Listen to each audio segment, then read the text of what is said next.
Hills Like White Elephants by Ernest Hemingway. The hills across the valley of the Ebro were long and white.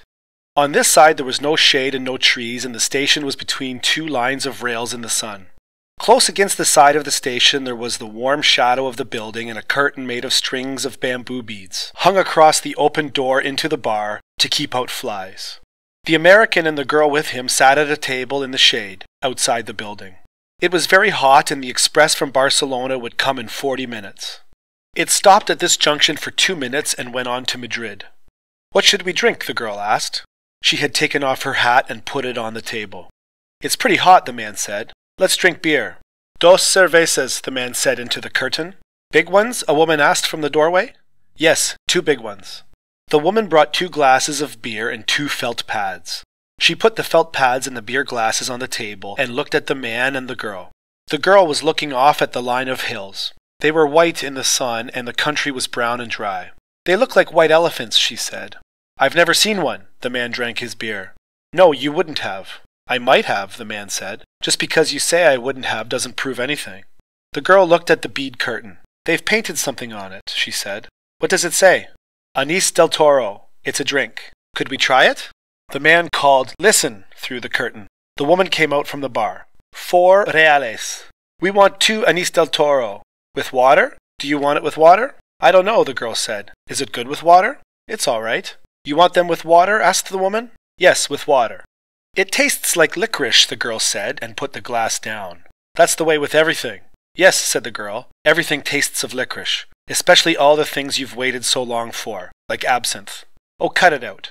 "You started it," the girl said. "I was being amused. I was having a fine time." "Well, let's try and have a fine time." "All right, I was trying. I said the mountains looked like white elephants. Wasn't that bright?" "That was bright." "I wanted to try this new drink. That's all we do, isn't it? Look at things and try new drinks?" "I guess so." The girl looked across at the hills. "They're lovely hills," she said. "They don't really look like white elephants. I just meant the coloring of their skin through the trees. Should we have another drink?" "All right." The warm wind blew the bead curtain against the table. "The beer's nice and cool," the man said. "It's lovely," the girl said. "It's really an awfully simple operation, Jig," the man said. "It's not really an operation at all." The girl looked at the ground the table legs rested on. "I know you wouldn't mind it, Jig. It's really not anything. It's just to let the air in." The girl did not say anything.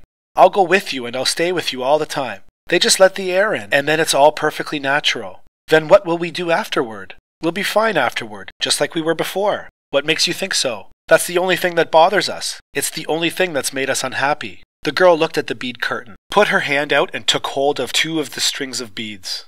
"And you think then we'll be all right and be happy?" "I know we will. You don't have to be afraid. I've known lots of people that have done it."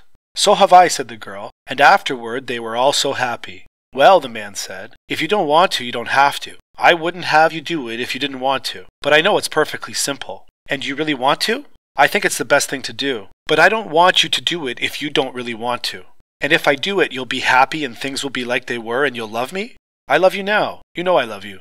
"I know. But if I do it, then it will be nice again if I say things are like white elephants and you'll like it?" "I'll love it. I love it now, but I just can't think about it. You know how I get when I worry." "If I do it, you won't ever worry?" "I won't worry about that because it's perfectly simple." "Then I'll do it. Because I don't care about me." "What do you mean?" "I don't care about me." "Well, I care about you." "Oh yes, but I don't care about me. And I'll do it and then everything will be fine." "I don't want you to do it if you feel that way." The girl stood up and walked to the end of the station. Across on the other side were fields of grain and trees along the banks of the Ebro. Far away, beyond the river, were mountains. The shadow of a cloud moved across the field of grain and she saw the river through the trees. "And we could have all this," she said. "And we could have everything, and every day we make it more impossible." "What did you say?" "I said we could have everything." "We can have everything." "No, we can't." "We can have the whole world." "No, we can't." "We can go everywhere." "No, we can't. It isn't ours anymore." "It's ours." "No, it isn't. And once they take it away, you never get it back." "But they haven't taken it away." "We'll wait and see." "Come on back in the shade," he said. "You mustn't feel that way." "I don't feel any way," the girl said. "I just know things." "I don't want you to do anything that you don't want to do, nor that isn't good for me," she said. "I know. Could we have another beer?" "All right, but you've got to realize—" "I realize," the girl said. "Can't we maybe stop talking?"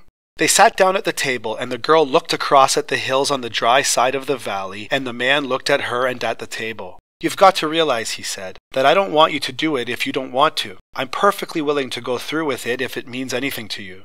"Doesn't it mean anything to you? We could get along." "Of course it does, but I don't want anybody but you. I don't want anyone else, and I know it's perfectly simple." "Yes, you know it's perfectly simple." "It's all right for you to say that, but I do know it."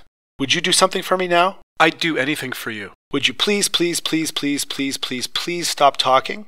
He did not say anything, but looked at the bags against the wall of the station. There were labels on them from all the hotels where they had spent nights. "But I don't want you to," he said. "I don't care anything about it." "I'll scream," the girl said. The woman came out through the curtains with 2 glasses of beer and put them down on the damp felt pads. "The train comes in 5 minutes," she said. "What did she say?" asked the girl. "That the train is coming in 5 minutes. The girl smiled brightly at the woman to thank her. "I'd better take the bags over to the other side of the station," the man said. She smiled at him. "All right, then come back and we'll finish the beer." He picked up the 2 heavy bags and carried them around the station to the other tracks. He looked up the tracks but could not see the train. Coming back, he walked through the bar room where people waiting for the train were drinking. He drank an anise at the bar and looked at the people. They were all waiting reasonably for the train. He went out through the bead curtain. She was sitting at the table and smiled at him. "Do you feel better?" he asked. "I feel fine," she said. "There's nothing wrong with me. I feel fine."